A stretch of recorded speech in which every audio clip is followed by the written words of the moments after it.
இன்னைக்கு சென்னை போகிற வழியில் இருக்க சிங்கப்பெருமாள் கோயில் தாங்க போயிருக்கோம். இந்த சிங்கப்பெருமாள் கோயில் வந்து ரொம்ப ரொம்ப சக்தி வாய்ந்த கோயில். இந்த சிங்கப்பெருமாளோடைய நெத்தியில் ஒரு கண் இருக்கும். அதை வந்து இந்த தீபாராதனை வந்து காட்டும் போது அந்த நெத்தியில் இருக்கிற கண்ணையும் வந்து காமிப்பாங்க. அது ரொம்ப ரொம்ப ஸ்பெஷலான கோவில். அது வந்து ரொம்ப சக்தி வாய்ந்த கோயில். ஏதாவது ஒரு மனசில் உங்களுக்கு வந்து ஆசைகள் இருந்தாலும் கனவுகள் இருந்தாலும் நம்ம வந்து நெத்தி கண்ணத்தி காமிக்கும் போது நீங்கள் எல்லாம் வேண்டிக்கோங்க அப்படின்னு சொல்லிட்டு தீபாராதனை காமிப்பாங்க. அப்போ வந்து நம்ம எல்லாம் வேண்டிட்டோம்னா அது கண்டிப்பாக நடக்கும் அப்படின்னு சொல்லுவாங்க. ஸோ வந்து இந்த கோயில் ரொம்ப ஸ்பெஷலான கோவில். இந்த கோயிலில் வந்து இருக்கிற பெருமாள் மட்டும் கோவிலில் வந்து ஸ்பெஷல் இல்லைங்க.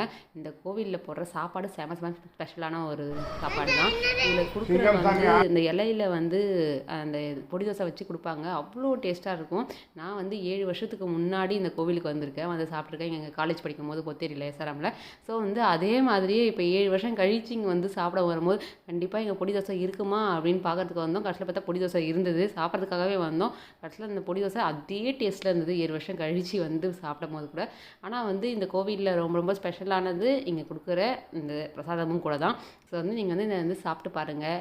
டேஸ்ட் அலாதையாக இருக்கும். அண்ட் வந்து இங்கே கோவில் வந்து நீங்கள் வந்து எந்த நினச்சாலும் அது வந்து நடக்கும்னு சொல்லுவாங்க அந்த நெற்றிக்கண்ணத்துக்கு காமிக்கும் போது. ஸோ மறக்காமல் இந்த கோயிலுக்கு வந்து வேண்டிட்டு போங்க. தேங்க்யூ.